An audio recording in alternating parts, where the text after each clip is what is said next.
আমাদের রিস্ক যদি বৃদ্ধি পায় আমরা খুবই খুশি হই, কারণ হচ্ছে রিস্ক বৃদ্ধি পেলে আমাদের ভিউ বৃদ্ধি পায়, আর ভিউ বৃদ্ধি পেলে আমাদের কাজে উৎসাহ আরো জেগে ওঠে।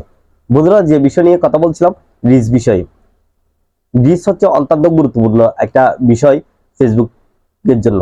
আপনি যদি একজন কন্টেন্ট ক্রিয়েটর হয়ে থাকেন, রিস্ক কতটা গুরুত্বপূর্ণ সেটা আপনি অবশ্যই বেশি জানবেন। সালাম আলাইকুম বিয়াস, আশা করি সবাই ভালো আছেন। বন্ধুরা, আজকে আপনাদেরকে রিস্ক নিয়ে কিছু আলোচনা করব। অবশ্যই ভিডিওটি সম্পূর্ণ দেখার চেষ্টা করবেন। আর যারা আমার ভিডিওটা নতুন দেখতেছেন তারা অবশ্যই ফলো করে দিবেন, বন্ধুদের সাথে শেয়ার করতে ভুলবেন না। তো বন্ধুরা, কথা না বাড়িয়ে মূল ভিডিওতে চলে যাচ্ছি। রিস্ক কিভাবে বাড়াবেন? রিসেন্টলি কিন্তু আমাদের দেশ স্বাধীন হওয়ার আগে যে আন্দোলনের মাধ্যমে, ইন্টারনেট বন্ধ থাকার মাধ্যমে আমাদের যে ফেসবুকের সবার লাল বাতি জ্বলে গেছে, এটা কিন্তু আমরা এখনো বলতে পারিনি। লাল বাতি টোটালি বন্ধ হতে যাচ্ছে না, রিস্কটাও পরে তুলতে অনেক কষ্ট যাচ্ছে, কারণ 15 দিন মতো আমরা কাজ করতে পারি নাই। এমনকি 15 দিন কাজ না করার কারণে আমাদের কাজের গতি নষ্ট হয়ে গেছে, আমরা আমাদের কাজে উৎসাহ নষ্ট হয়ে গেছে। যাই হোক বন্ধুরা, এখন যখন আমাদের লাল বাতি যখন জ্বলে উঠছে, আমাদের লাল বাতিটা কিভাবে সবুজ বাতিতে রূপান্তর করবো, সেটা হচ্ছে আমাদের আজকের টপিক।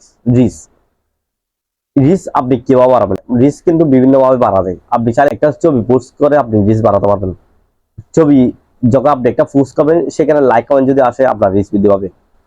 আপনি চাইলে কিছু স্ট্যাটাস দিয়েও রিস্ক বাড়াতে পারেন। আর বিশেষ করে আপনি যে একজন কন্টেন্ট ক্রিয়েটর হয়ে থাকেন, তাহলে অবশ্যই আপনি যদি রিস্ক বাড়াচ্ছেন, তাহলে কন্টেন্টের মাধ্যমে রিস্ক বৃদ্ধি করার চেষ্টা করবেন। আপনি যদি রিস্ক যদি বাড়াচ্ছেন, তাহলে অবশ্যই আপনি লং ভিডিও একটু আপলোড বেশি করবেন, কারণ লং ভিডিও হচ্ছে রিস্কের মূল কোটি।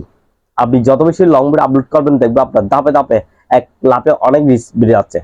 এই লং ভিডিও যত বেশি আপলোড করবেন, তত আপনার বেশি বেশি রিস্ক বৃদ্ধি পাবে। তবে লং ভিডিও পাশাপাশি আপনি শর্ট ভিডিও আপলোড করবেন, রিলস ভিডিও আপলোড করবেন। রিলস ভিডিও কিন্তু আপনার রিলস বৃদ্ধি করতে সহযোগিতা করে। আপনি রিলস যদি তৈরি করেন, 10 সেকেন্ডের নিচে রিলস তৈরি করার চেষ্টা করবেন, কারণ আপনি যদি বড় রিলস তৈরি করেন, অডিয়েন্সরা দেখতে চাইবে না। আপনি যত ছোট কন্টেন্ট তৈরি করবেন, অডিয়েন্সরা দেখবে, এবং যদি লাইক কমেন্ট করে, দেখবে আপনার রিস্ক ধাপে ধাপে বৃদ্ধি পাচ্ছে এবং কন্টেন্টের মধ্যে ভালো ভিউ আসতেছে। এই জন্য আপনি যদি প্রপারলি রিস্ক বাড়াতে চান, নিয়মিত কন্টেন্ট আপলোড করবেন। আপনি 2টা লং ভিডিও আপলোড করেন, 3টা রিলস ভিডিও আপলোড করেন। এভাবে যদি আপনি কমানো, যদি 1 সপ্তাহ 2 সপ্তাহ যদি মোটামুটি আপনি যদি অ্যাক্টিভ ভাবে যদি শিডিউল মেনটেন করে যদি আপনি কাজ করেন, দেখবেন আপনার অটোমেটিকলি আপনার রিস্ক বেড়ে যাচ্ছে। রিস্ক যদি আপনার ডাউন হয়ে থাকে, আপনার কাজে গতি আরো বাড়িয়ে দেওয়ার চেষ্টা করবেন। রিস্ক ডাউন হয়ে গেলে কিন্তু আমাদের আর্থিক ক্ষতি। যাই হোক বন্ধুরা, নিয়মিত কাজ করেন, ধৈর্য ধরে, ইনশাল্লাহ লাল বাতি সবুজ বাতি হয়ে যাবে। সবাই ভালো থাকবেন, ভালো রাখবেন। আল্লাহ হাফেজ।